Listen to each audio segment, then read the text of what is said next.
Welcome to our witnesses. I want to just make a quick note that struck me when I was looking at the background of each of you this morning and what you'll contribute. The 5 witnesses today who will discuss rural and remote energy, they come from 5 different time zones across the country.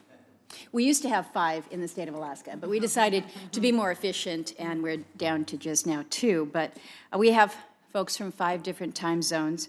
So it's a group that can cover a lot of ground, both literally and figuratively. Robert, Mr. Venables, I don't even think the sun's up in Juneau yet. Hopefully it'll be a good day there. But Mr. Lyons is from Washington State. Mr. Hardy joins us from Montana. Mr. Greek, North Dakota. And Ms. Plowfield is representing home court here on Eastern Time. This diversity is a reminder that we have rural and remote communities all over the United States. And we're here today to focus on their energy challenges and opportunities in the hopes of moving the ball forward on more affordable, more reliable, and increasingly clean energy for all of them. Now, depending on the definition of rural that you adopt, anywhere from 15 to 20% of our nation's population lives in a rural area. According to the U.S. Census Bureau, that totaled 60 million people as of December 2016, with nearly 75% of our national landmass considered rural.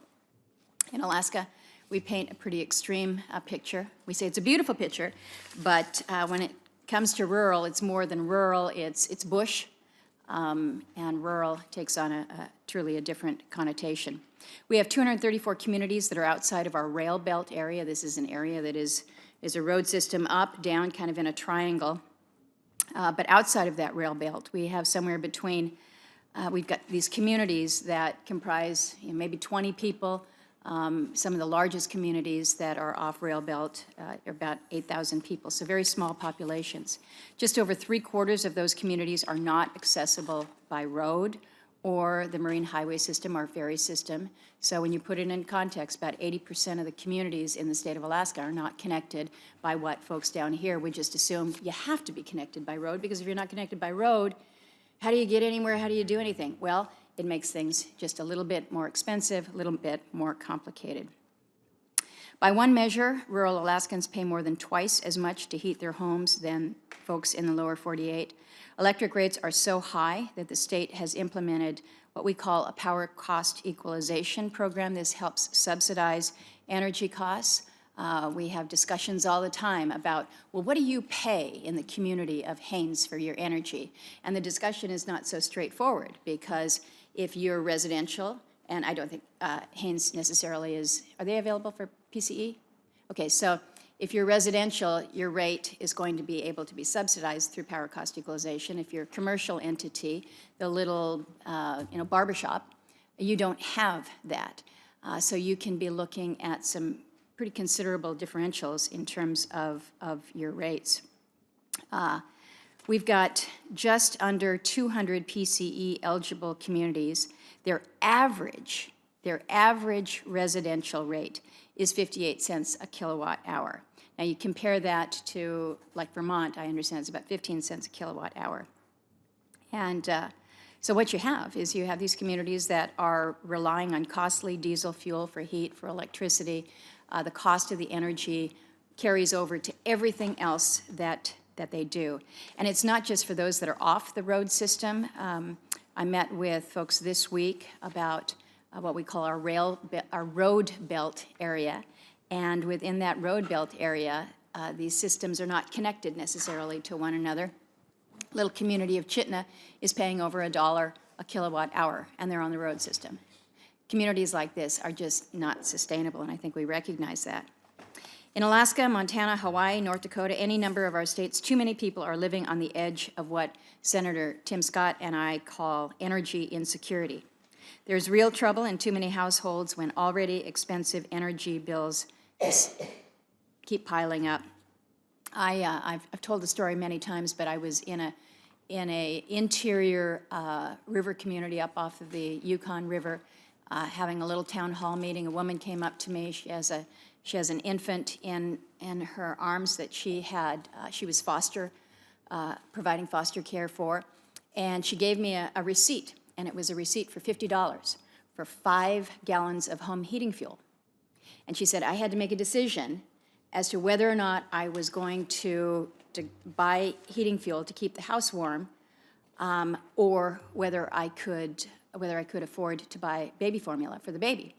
And she says, I'm just going to have to stretch the baby formula because it's too cold right now in Antioch. And, you know, you look at that, and I carried that receipt around. I still have that receipt because it's a powerful reminder of the trade-offs that far too often our families have to make. Now, where there's a challenge, there's also opportunity, and that's part of the reason why we're seeing innovation to bring costs down in many of our rural and remote areas, often by adding locally available resources such as hydropower, wind, geothermal, or woody biomass onto our microgrids. I think we all recognize that rural energy is a priority for so many members on this committee. I think we all recognize how important it is to tackle the challenges that these Americans face through smart, effective policies. And that's why so many of us support the state energy, the LIHEAP, and the weatherization assistance programs. I think we know full well the imperative of these programs for so many families. And it's why so many of us are working on legislation to boost and improve rural energy systems, and those include the broad bipartisan energy bill pending on the Senate calendar. Senator Cantwell and I are committed still to advancing this. We've worked hard on this as a committee, and I think those provisions will benefit our remote communities.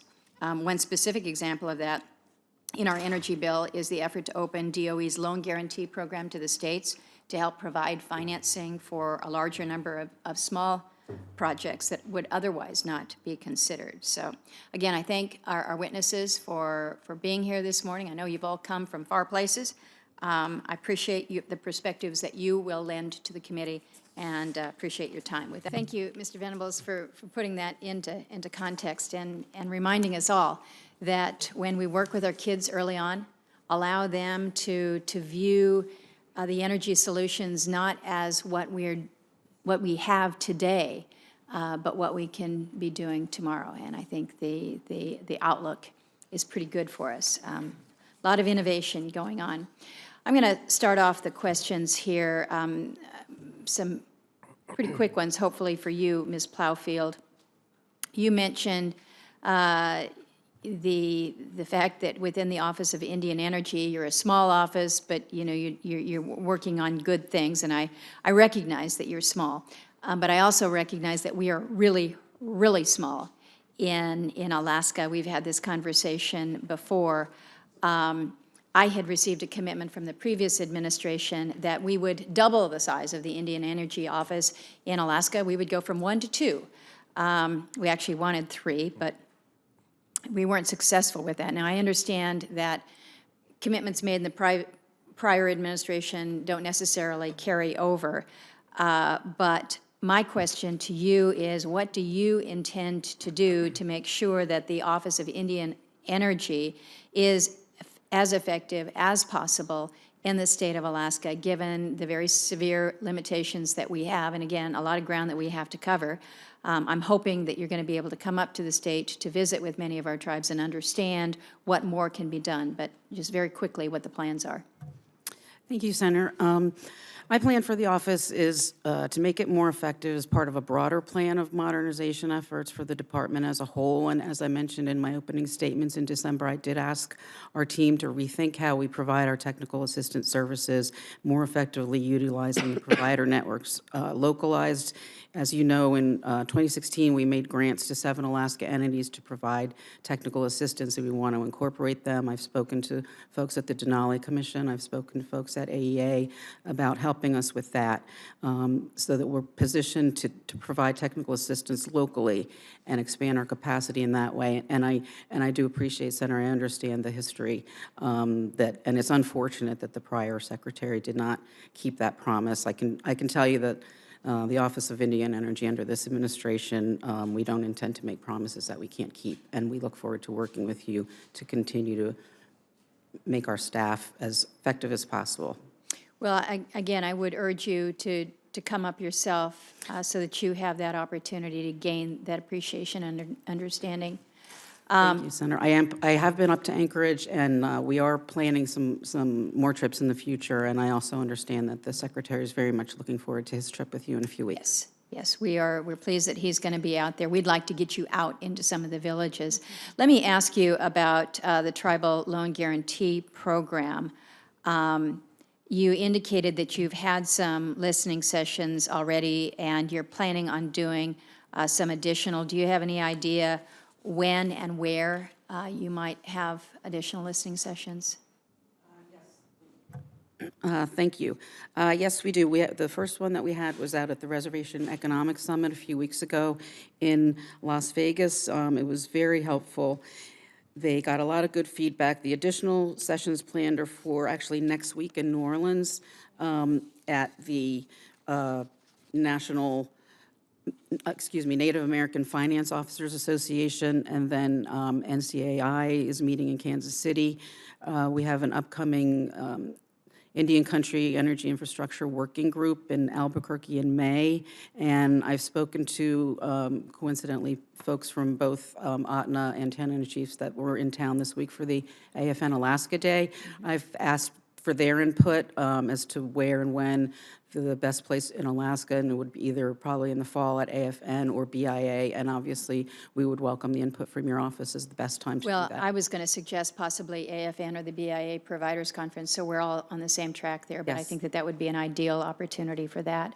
Let me ask you one more question, and then I'll have a chance for a second round here for others. I mentioned the road belt and the fact that in some of these communities, the costs are just sky high. I believe you're familiar with this proposed road belt intertie project.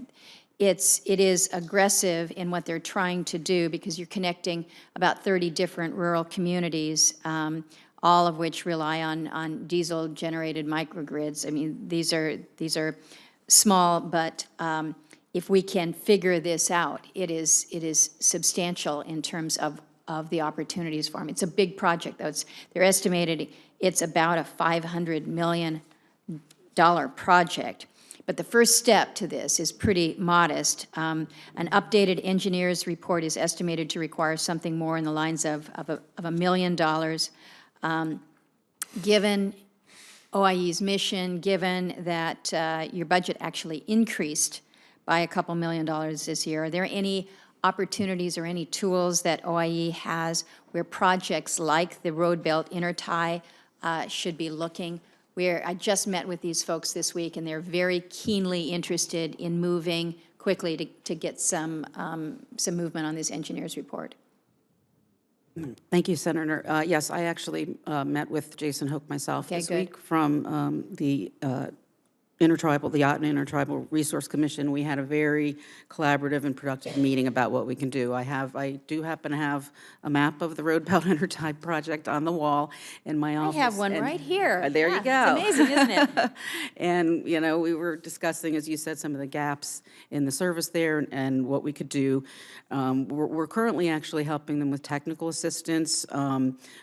We're getting them connected to some subject matter experts to help them establish a tribal utility, and we agreed to continue these discussions in the future. My recollection is the estimate he gave me, and I will check on this, was $1.5 to $2 million for the study. And some of the options we were thinking about was what other groups we can get involved and have a group of folks that all put in some money because that is a significant amount. And although we do appreciate the extra $2 million that was in our budget this year. And if I can make one other point to your the issue of the high cost of electricity, I really appreciated what you said about it being a powerful reminder of the trade-offs.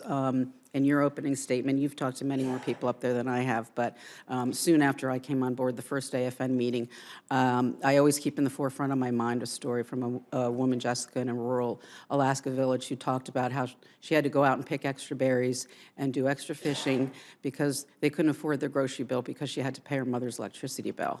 And between that and I also keep in the front of my mind on the high cost of energy issues is when you were kind enough to invite me to your office last fall and you showed me the picture of the laundry detergent that cost about $50. So I'm keenly aware of those issues and I keep them in the forefront of my mind as we're trying to solve these problems. Let's keep working together. Thank you. Thank you. Senator Cantwell.